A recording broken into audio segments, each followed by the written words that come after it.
어떤 왕이 정원을 산책하고 있었습니다. 그런데 왕이 정원을 두루 돌아다니면서 느끼는 것이 이상하다. 왜 나무들이, 꽃들이 시들어져 가고 있을까? 물을 안 줬나? 그래서 나무들에게 왕이 물어봤어요. 얘들아, 너희들 왜 이렇게 기운이 없어? 그랬더니 감나무가 말했어요. 임금님, 저는요 소나무처럼 곧게 자라고 키가 컸으면 좋겠거든요. 근데 저는요 키가 그렇게 크지 않는 게 너무 속상해요. 그래서 너무 슬퍼요. 그러자 포도나무가 이어서 말했어요. 왕이시여, 저는 장미처럼 예쁜 꽃을 피우기를 원하거든요. 그런데 저는요 장미꽃처럼 예쁜 꽃을 피울 수 없어서 너무 속상해요. 그래서 슬프답니다. 이렇게 말했습니다. 그때 왕은 자신의 발밑에 아주 작은 풀꽃 하나가 활짝 피어 있는 것을 보았습니다. 왕은 그 풀꽃에게 물어봤습니다. 야, 여기 있는 나무들은 대부분 시무룩해 있는데 넌 어쩌면 그렇게 예쁜 꽃을 활짝 피우고 있는 거야? 그때 이 작은 풀꽃이 말했습니다. 네, 임금님, 저는 키가 큰 것도 아니고 맛있는 열매를 맺는 것도 아닙니다. 그러나 사람들이 저를 보면서 너무 예뻐해 주시고 사랑해 주시니까 저는 살아있는 것만으로도 너무 기쁘고 행복해요. 그러면서 이렇게 예쁜 꽃을 활짝 피우고 있답니다. 그렇게 말했어요. 여러분 오늘 어떠세요?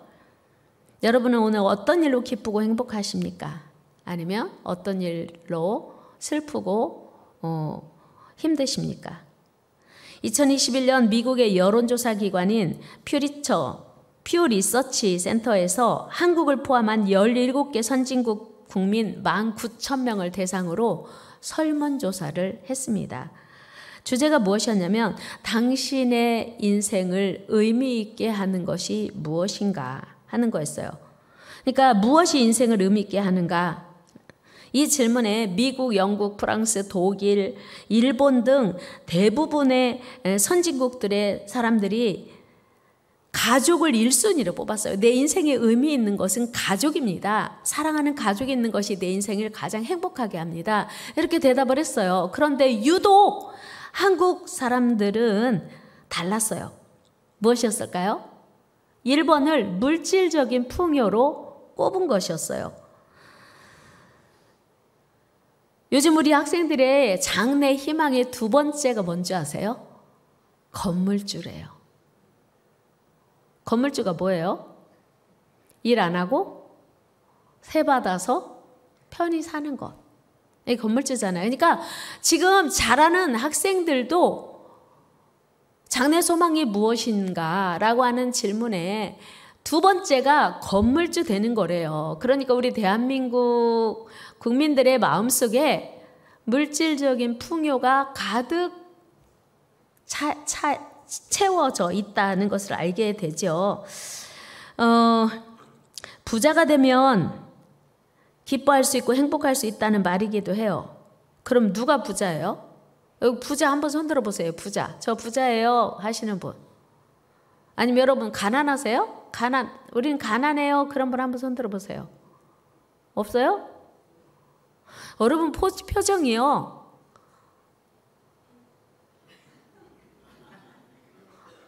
여러분 표정이 우리나라에 웃으면 복이 와요. 이런 표정 있잖아요. 이런 말도 있잖아요. 근데 여러분 표정이 복이 오면 절대로 안 될 것 같은 그런 표정이에요. 오늘 본문에서 성령의 9가지 열매 중에서 두 번째가 뭐냐면 희락이에요. 희락, 기쁨, 영어로 joy. 그런데 사도 바울이 오늘 본문 갈라디아서도 썼고 빌립보서도 썼거든요. 그런데 데살로니가전서도 썼어요. 바울이 데살로니가전서에서 이렇게 말해요. 우리 같이 한번 읽어볼까요? 시작. 항상 기뻐하라. 쉬지 말고 기도하라. 범사에 감사하라. 이것이 그리스도 예수 안에서 너희를 향하신 하나님의 뜻이니라. 아멘. 여러분, 저는 종종 그런 질문 받아요. 목사님, 하나님의 뜻이 뭔지 모르겠어요. 하나님의 뜻이 너무 궁금해요. 여러분, 하나님의 뜻이 궁금하세요? 하나님의 뜻은요, 항상 기뻐하는 거예요. 쉬지 말고 기도하는 거예요. 항상 범사에 감사하는 거예요. 이게 하나님의 뜻이에요. 우리를 향한 누구 할 것 없이 우리 모두, 하나님을 믿는 우리 모두를 향한 하나님의 뜻이 항상 기뻐하는 거, 쉬지 말고 기도하는 거, 범사에 감사하는 거예요. 그러면 이게요, 항상 기뻐할래? 항상 기뻐하면 좋아가 아니고 명령이거든요. 그러면 여러분 기뻐하셔야 돼요. 여러분 표정에서 그걸 말하고 있어야 되거든요. 명령이니까. 여러분 항상 기쁘세요? 기뻐하고 계십니까? 아유, 목사님 기쁜 일이 있어야 기뻐하죠. 기쁜 일이 없는데 어떻게 기뻐할 수 있어요? 아니요. 지금 항상 기뻐하라 이 전제 조건이 없어요. 건강할 때 기뻐하라. 돈이 연봉이 오르면 기뻐해라. 새 집을 사면 기뻐하라. 새 자동차를 사면 기뻐하라가 아니고 그냥 항상 기뻐하래요. 항상.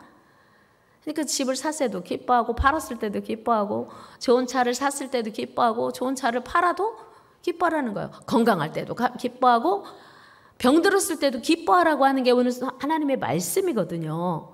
그런데 우리는 하나님의 뜻임을 분명히 알고도 지키지 않아요. 그리고 또 다른 하나님의 뜻이 궁금한 거예요. 옆 사람에게 알려드려요. 하나님의 뜻은요, 항상 기뻐하는 거래요. 그러면 지금 여러분 표정이 어떻게 하고 있어야 돼요? 입이 귀에 걸려야 돼요. 여러분 기뻐서 웃습니까? 웃으면 기쁩니까? 웃으면 행복해진대. 웃으면 복이 온대요.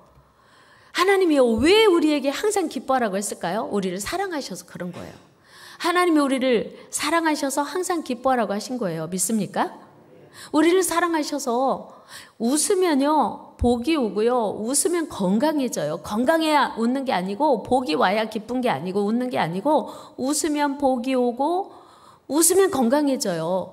우리 몸은요 마음과 긴밀하게 연결이 돼 있어서요, 웃으면요 우리 몸이 건강해지게 돼 있어요. 그러니까 하나님 우리를 얼마나 사랑하시는지 알겠죠? 우리에게 항상 기뻐하라고 하셨으니까요. 근데 사실 여러분 마음속에도 목사님 무슨 좋은 일이 있어야 기쁘죠. 갑자기 회사에서 인센티브를 준다거나 아니면 남편이 어디서 부수입을 아니면 무슨 뭔가 아니면 자녀가 100점짜리 시험지를 들고 왔다든지 뭔가 기쁜 일이 있어야 웃지요. 기뻐하죠. 그렇게 속으로 말씀하실 수 있어요. 그런데 오늘 바울이 이 편지를 보내는, 이 편지를 받는 성도들의 삶 역시 기뻐할 수 없는 상황이었어요. 그런데 항상 기뻐하래요. 여러분 우리가 언제 기뻐할 수 있습니까? 기쁨은 우리의 필요가 충족되었을 때 저절로 나타나는 감정이에요. 여러분 건강할 때는 근데 항상 건강하면요 그것도 기쁘지 않아요. 당연하게 여기죠. 최병국 집사님 저렇게 건장하신데 어느 날 예를 들면 상처받지 마세요. 암 진단을 받았어요. 이거 그냥 하는 얘기예요. 암 진단 받았어. 항상 기뻐하라고 했어. 그럼 어떻게 해요? 나 암이다. 야, 할렐루야, 감사합니다. 그래야죠. 어떻게 하실래요? 나오겠어요? 안 나오겠어요? 웃음이 나와요? 안 나와요? 안 나오죠. 근데 다시 검사했더니 오진이었어. 그래서 아무렇지도 않대. 절대로 아무렇지도 않고 문제없고 건강하대. 그러면 기뻐해요, 안 해요? 그렇죠. 그러니까 우리는 다 암 걸렸다 나서야 된다니까. 그러면 암 걸렸다 낫는 게 기뻐하기가 쉬워요? 아예 처음부터 건강해야 기뻐하기 쉬워요? 이게 어렵다니까요.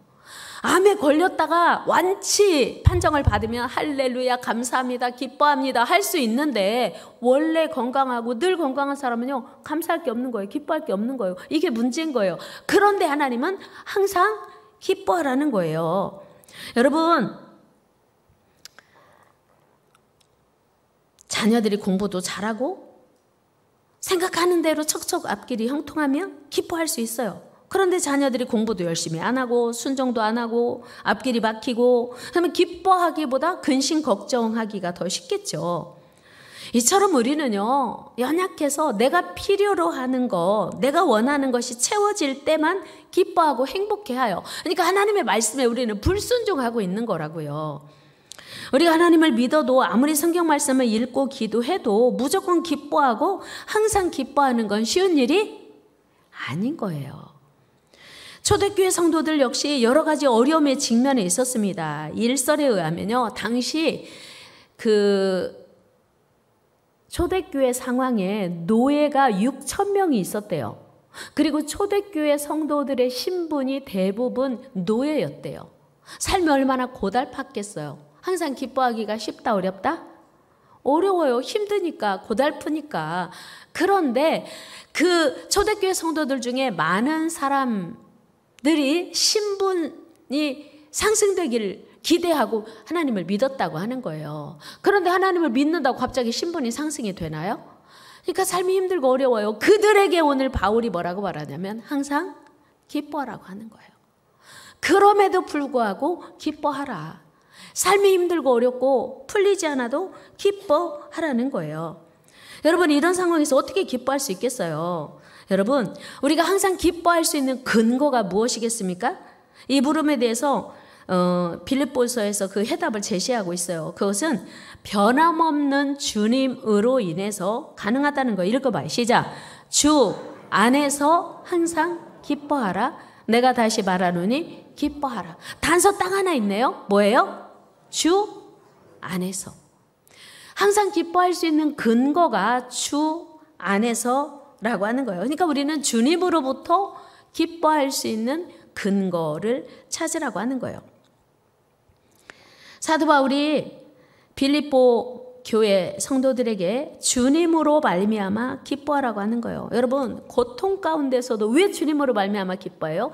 예수의 이름은요, 우리는 예수를 믿는 순간 하나님의 자녀예요. 그러면 예수의 이름으로 기도할 수 있습니다. 기도한다고 하는 건요, 하나님이 응답해 주신다고 약속하셨거든요. 구하라 그러면 주실 것이요, 너는 내게 부르짖으라 그리하면 내가 네게 응답하겠고. 하나님의 약속이에요. 그러니까 우리가 주 안에 있다고 하는 것은 기뻐할 일이에요. 환경은 힘들고 어렵고 고통스러워도 우리는 주 안에 있는 것 자체가 기뻐할 일이라고 하는 거예요.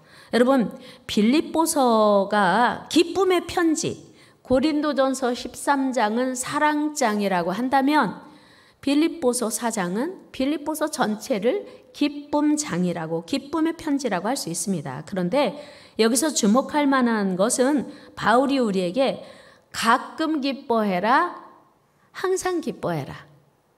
항상 기뻐하래요. 여러분, 가끔 기뻐하는 건 쉬워요. 가끔 기뻐하는 거, 뭐 기쁠 일 있으면 기뻐하고, 또 뭐 기쁠 일 없으면 시무룩하고, 지금 여러분들처럼. 그런데 하나님이요, 주 안에서 항상 기뻐하라고 말씀하시는 거예요. 따지고 보면 우리 인생에는 항상 기쁜 일만 있는 게 아니란 말입니다. 어찌 보면요, 우리 인생은요, 기쁜 일보다 슬픈 일이 더 많을 수 있어요. 그런데 왜 하나님은 우리에게 항상 기뻐하라고 했을까? 이 말은 어찌 보면 인간이기를 포기하라는 말처럼 들려요.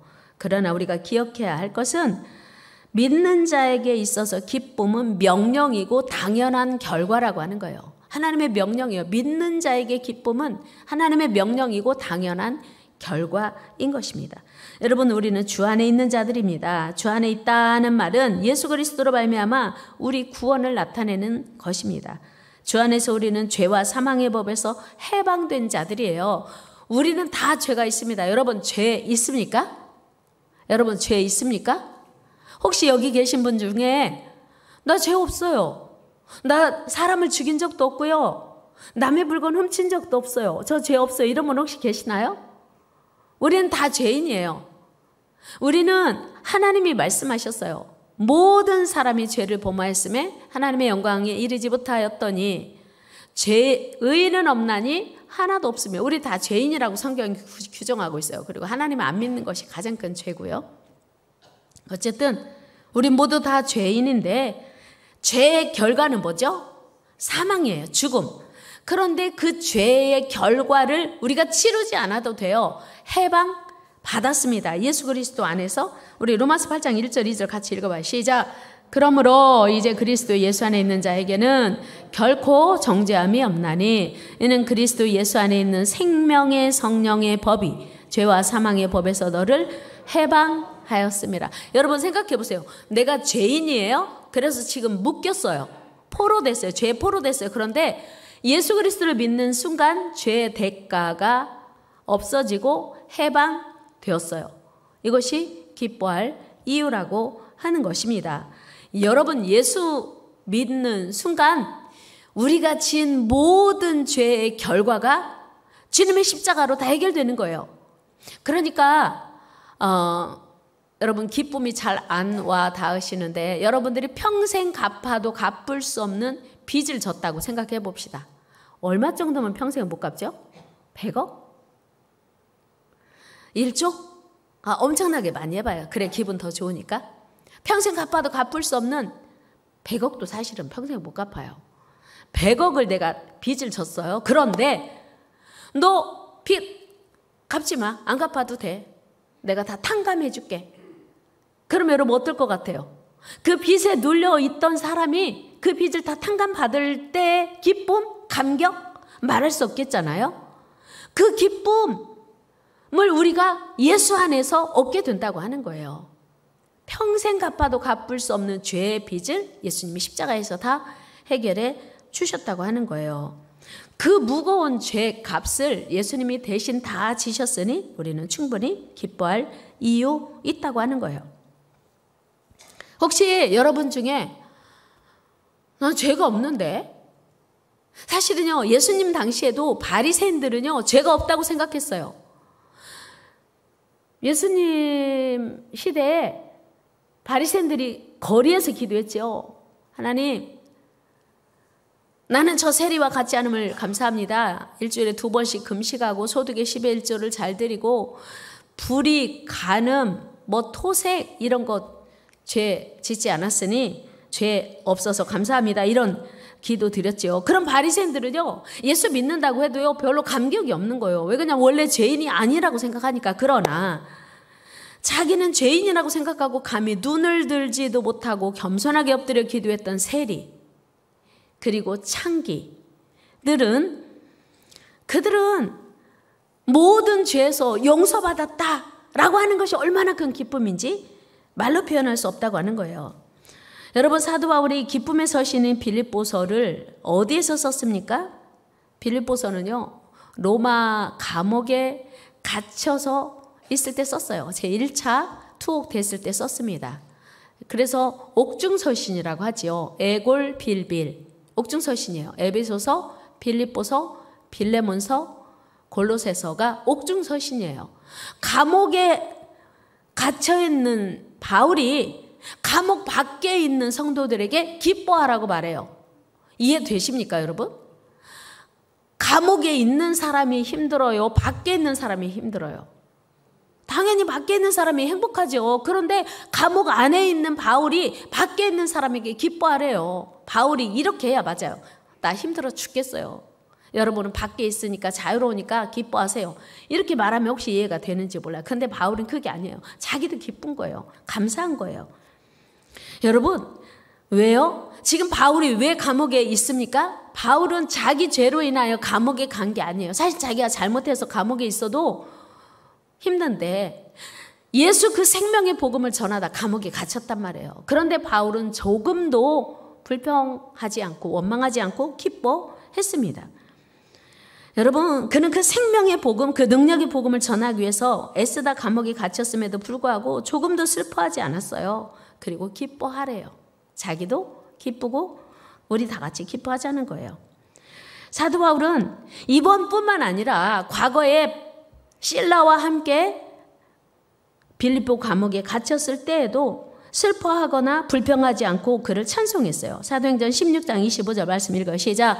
한밤중에 바울과 실라가 기도하고 하나님을 찬송하며 죄수들이 듣더라. 빌립보 감옥에 갇혀 있는데 찬송했어요. 묶여 있는데 이때 그냥 묶인 게 아니고 많이 매로 맞았거든요. 죄 없이 매 맞고 억울하게 감옥에 갇혔는데 찬송했다? 쉬워요, 어려워요? 불가능한 일이에요. 그런데 그는 하나님 안에 있기 때문에 찬송했던 거예요. 여러분, 어떻게 일이 가능했을까요? 사도 바울은 지금 자기를 가두고 있는 것이 감옥이 아니고 자기는 그리스도 안에 갇혀 있다고 생각하는 거예요. 내가 지금 감옥에 갇혀 있는 게 아니고 나는 주 안에 갇혀 있다. 그러니까 기쁜 거예요. 내가 지금 주님 안에 있다고 하는 확신이 바울로 하여금 기쁘게 한 거예요.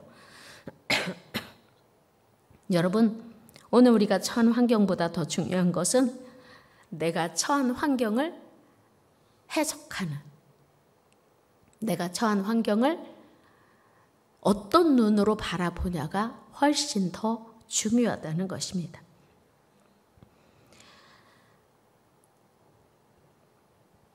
오늘 이 바울의 편지를 받는 빌립보 성도들 역시 바울이 처한 환경과 별로 다르지 않아요. 어려워요. 힘들어요. 그런데 기뻐하래요.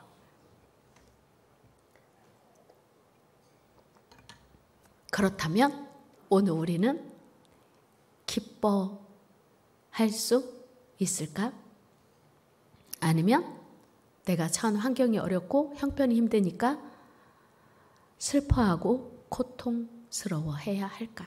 우리 생각해 봐야 돼요. 지금 빌립보 성도들이 처한 환경을 보면 결코 녹록하지 않은 걸 빌립보서에서 기록하고 있어요. 빌립보서 1장 말씀 한번 같이 읽어봐요. 시작. 무슨 일에든지 대적하는 자들 때문에 두려워하지 아니하는 이 일을 듣고자 함이라. 이것이 그들에게는 멸망의 증거요 너에게는 구원의 증거니 이는 하나님께로부터 난 것이라. 그리스도를 위하여 너에게 은혜를 주신 것은 다만 그를 믿을 뿐 아니라 또한 그를 위하여 고난도 받게 하려 하심이라. 너희에게도 이제도 내 안에서 듣는 바니라. 아멘. 이 말씀 안에서 대적하는 자, 고난, 싸움 이런 용어들을 보면 지금 빌립보 성도들이 처한 환경이 대적하는 자들이 있었고요. 그래서 고난, 고통스럽고요. 그들과 싸워야 되는 상황이었어요. 결코 감사할 수 없는, 기뻐할 수 없는 그런 상황이었다는 것을 우리는 알게 됩니다. 그 안에 여러 가지 그 성도들을 괴롭히는 요소들이 있었다고 하는 거예요. 그리고 빌립보서 3장 2절 말씀 보면 또 이런 말씀이 있습니다. 읽어요. 시작. 개들을 삼가고 행악하는 자들을 삼가고 몸을 상해하는 일을 삼가라. 개? 우리를 돕는 동역자가 아닌 거예요. 개들을 삼가고 행악자들을 삼가라. 또한 3장 18절 보면요. 십자가의 원수로 행하는 자들이 있대요. 같이 읽어봐요. 시작. 내가 여러 번 너희에게 말하였거니와 이제도 눈물을 흘리며 말하노니 여러 사람들이 그리스도의 십자가의 원수로 행하느니라. 무슨 얘기예요? 예수를 믿는 성도들에게 원수로 대하는 자들이 있다는 거예요. 그러니까 빌립보 성도들의 삶이 너무너무 지금 힘들고 어려운 걸 알게 돼요. 그럼에도 불구하고 항상 기뻐하라고 하는 거예요. 도대체 무슨 뜻일까요? 무슨 이야기일까요? 왜 그렇게 기뻐하는 것이 중요할까요? 바울이 성도들에게 기뻐하라고 수없이 권면하는 것은 한 가지 이유 때문이에요. 그것은 바로 예수 그리스도 때문이라고 하는 거예요. 사도 바울은 빌립보서에서 주 안에서 그리스도 안에서 그리스도로 말미암아 라고 하는 표현을 모두 11번이나 사용하고 있습니다. 그러니까 환경은 기뻐할 수 없어요. 너무 힘들어요. 어려워요. 고통스러워요. 그런데 우리가 주 안에 있기 때문에 그리스도 안에 있기 때문에 기뻐하라고 하는 거예요. 우리가 주 안에 있다고 하는 것이 그렇게 귀한 일이고 주 안에 있다고 하는 것이 그렇게 복된 일이고 주 안에 있다고 하는 것이 그렇게 기뻐할 일이라고 하는 거예요. 여러분 주 안에 있습니까? 여러분 주 안에 있습니까? 여러분 주 안에 있으십니까? 그렇다면 기뻐해야 된다고 하는 거예요. 주 안에 있다는 그 한 가지만으로도 하나님이 우리의 능력이시고, 하나님이 우리의 아버지시고, 하나님이 우리를 사랑하시고, 하나님이 우리를 책임지시고, 하나님이 우리를 인도하시고, 그래서 기뻐하라고 하는 거예요. 오늘 우리 성도들 역시 마찬가지입니다. 우리 세상에서 시련과 환난을 당합니다. 그러나 우리에게 승리를 약속하신 하나님, 승리를 주실 하나님, 궁극적인 형벌을 해서 이기게 하실 하나님이 우리 아버지시니 우리는 기뻐할 수 있다고 하는 거예요. 이것이 성령의 열매인 희락, 기쁨, 영어로 joy인 거예요. 스바냐 3장에서도 스바냐 선지자가 우리 성도들에게 전심으로 즐거워하며 기뻐하라고 요구하고 있어요. 그 이유가 무엇입니까? 우리 3장 15절 말씀 한번 같이 읽어요. 시작.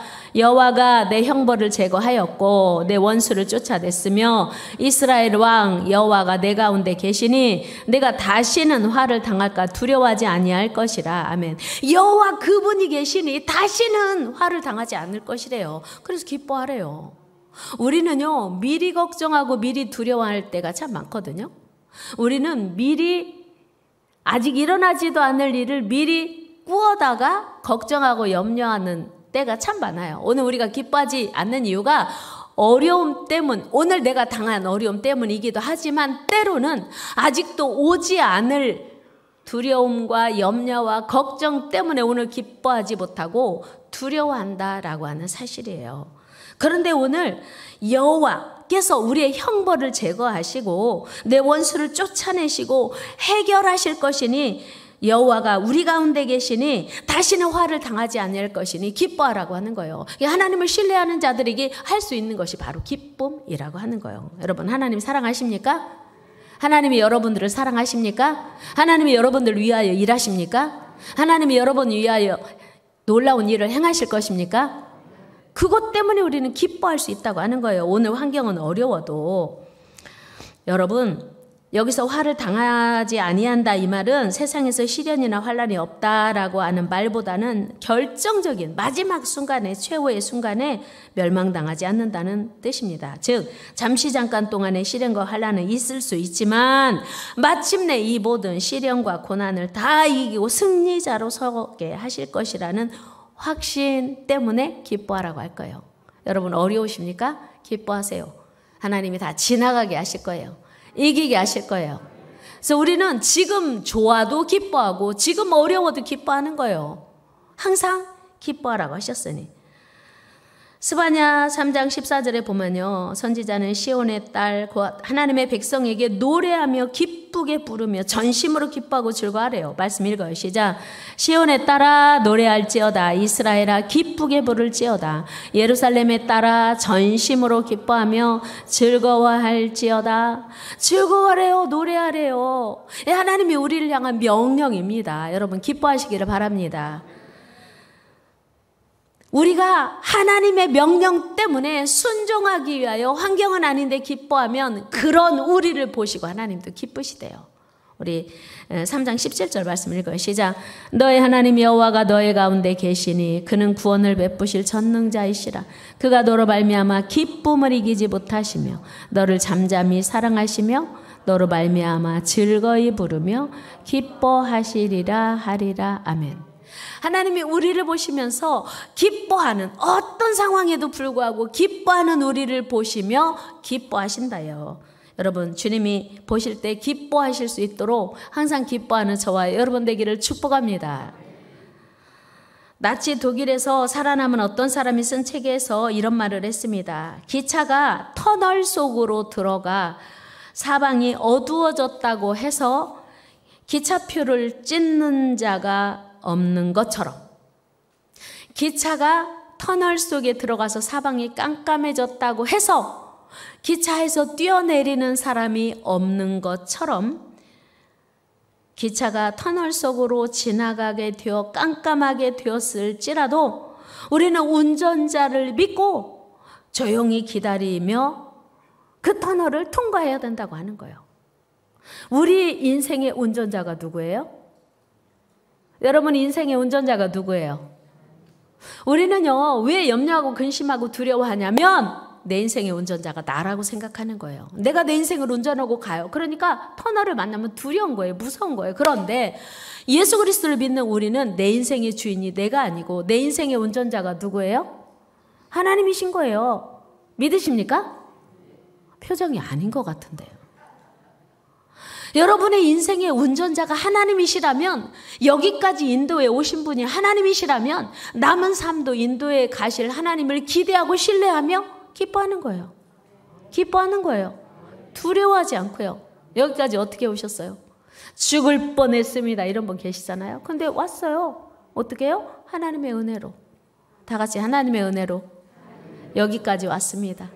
앞으로도 하나님의 은혜로 갈 것입니다. 믿습니까? 이게 우리 믿는 자들의 고백인 거예요. 여러분, 여기 계신 많은 여성분들은 출산해 보셨죠? 출산의 고통은 당해보지 않으면 몰라요. 여기 계신 남자분들은요, 진짜 할렐루야 감사하신 거예요. 그 출산의 고통은요, 누가 그러더라고요. 총을 3방 맞는 것과 같대요. 애기 1명 낳는 것이 총 3방 맞는 것과 같대요. 얼마나 고통이 심한지 알겠어요? 총 맞아보셨어요? 한 방 맞아도 그 고통이 얼마나 심하겠어요. 근데 3방. 근데 왜 출산을 하냐면요, 예수님이 하신 말씀이에요. 요한복음 16장 말씀 읽어봐요. 시작. 여자가 해산하게 되면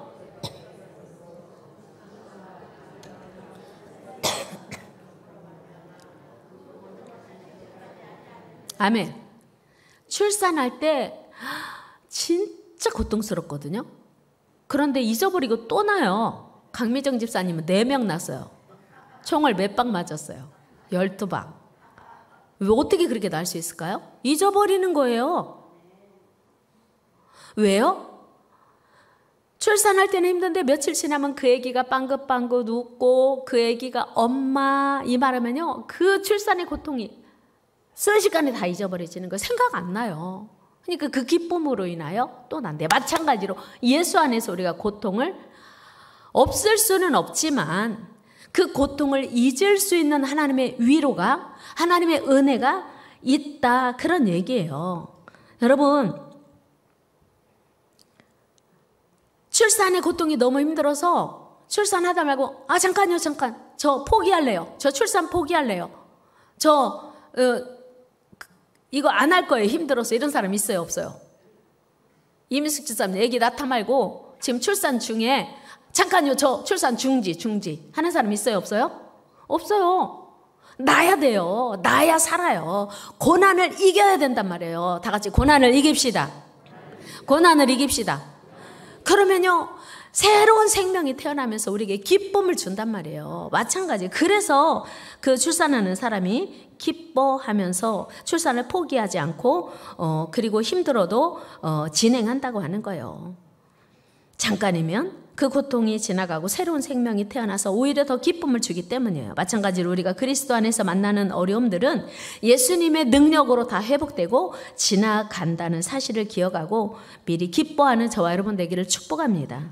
여러분, 세상의 모든 가치는 다 변합니다. 건강도요, 늘 건강하지 않아요. 저 그런 얘기 많이 들어요. 저보다 나이 어린 사람한테도요, 목사님 저 옛날 같지 않아요. 작년 같지 않아요. 나이가 드니까요, 건강은 변하게 돼 있어요. 젊음도 변합니다. 반드시 시간이 지나면요, 변하게 돼 있어요.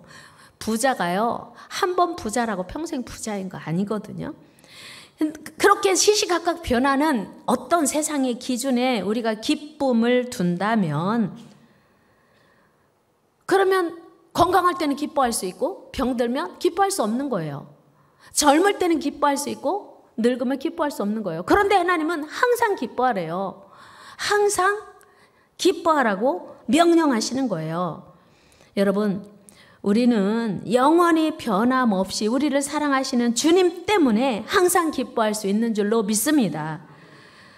우리의 기쁨은 영원한 하나님의 그분 안에 있기 때문에, 그분에게서 비롯되기 때문이에요. 여러분, 하박국 선지자의 고백처럼 우리가 바라고 추구하는 세상의 모든 것이 없으면 없을지라도 영원히 변치 않으시는 하나님 한 분으로 우리는 기뻐하고 감사하고 만족할 수 있게 되는 거예요. 우리 하박국 3장 말씀 읽어요. 시작. 비록 무화과 나무가 무성하지 못하며 포도나무에 열매가 없으며 감람나무에 소출이 없으며 밭에 먹을 것이 없으며 우리의 양이 없으며 외양간에 소가 없을지라도 나는 여호와로 말미암아 즐거워하며 나의 구원의 하나님으로 말미암아 기뻐하리로다. 아멘. 여러분, 세상 사람들은 말도 안 되는 거예요. 무화과 나무가 마르고 감람나무 열매가 없고 외양간에 소도 없고 포도나무에 열매도 없고 송아지도 없고 아무것도 없는데 어떻게 기뻐해요? 세상 사람들은요, 없으면 슬퍼하고 고민합니다. 고통스러워요, 괴로워해요. 그런데 하박국 선지자가 뭐라고 말해요? 나는 여호와로 말미암아 기뻐하리로다. 이 고백이 저와 여러분들의 고백되기를 축복합니다. 세상은 변해요. 우리가 하나님 안에 삶의 뿌리를 받고 있으면 하나님은 반드시 우리 삶을 바꾸어 주실 거예요. 그걸 믿고 기대하며 기뻐하는 것이 희락이에요. 그것이 성령의 9가지 열매 중에 하나인 거예요. 환경이 아니고 예수 그리스도로 말미암는 영원한 기쁨, 항상 여러분 안에 충만하시기를 주의 이름으로 축복합니다. 하나님은 어떤 상황에서 변하지 않고 우리를 떠나지 않으시고 지키시거든요. 그 크고 놀라운 사랑 안에서 항상 기뻐하는 저와 여러분 되기를 축복합니다. 하나님 감사합니다. 우리 속담에도 웃으면 복이 온다고 했는데 우리는 복이 와야 웃을 수 있다고 생각합니다. 오늘 하나님은 우리에게 말씀하십니다. 기쁜 일이 있어서 웃는 건 아무나 다 한다. 기쁜 일이 있어서 웃는 건 안 믿는 사람도 다 한다. 그러나 우리는 고통 중에도 하나님 그분으로 인하여 기뻐할 수 있도록 믿음 주시옵소서. 성령의 열매입니다. 하나님의 은혜로 이 모든 일이 가능합니다. 주님 우리에게 항상 기뻐하라고 하셨지만 이것이 하나님의 뜻인 줄 알지만 말씀대로 순종하지 못한 거 용서하여 주시고 오늘부터 기뻐하는 저희들 되게 하여 주시옵소서. 예수님의 이름으로 기도드리옵나이다. 아멘. 우리 같이 찬양합니다. 은혜의 힘입니다. 같이 찬양 드리겠습니다.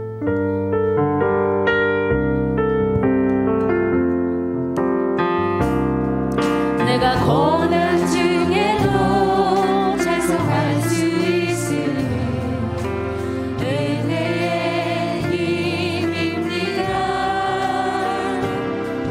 내가 실패했어도 감사할 수 있으니 은혜의 힘입니다. 나를 대적하는 자 사랑할 수 있으니 은혜의 힘입니다. 내가 고통 주는 자 품어줄 수 있으니 은혜의 힘입니다. 주님의 은혜가 내 안에 들어오면 나는 날마다 기뻐집니다. 은혜의 은혜가 더하여질수록 오직 주님만 바라봅니다. 내가 가진 건 없어도 행복할 수 있으니 은혜의 힘입니다. 낳고 전한 나에게 주의 능력이 있으니 은혜의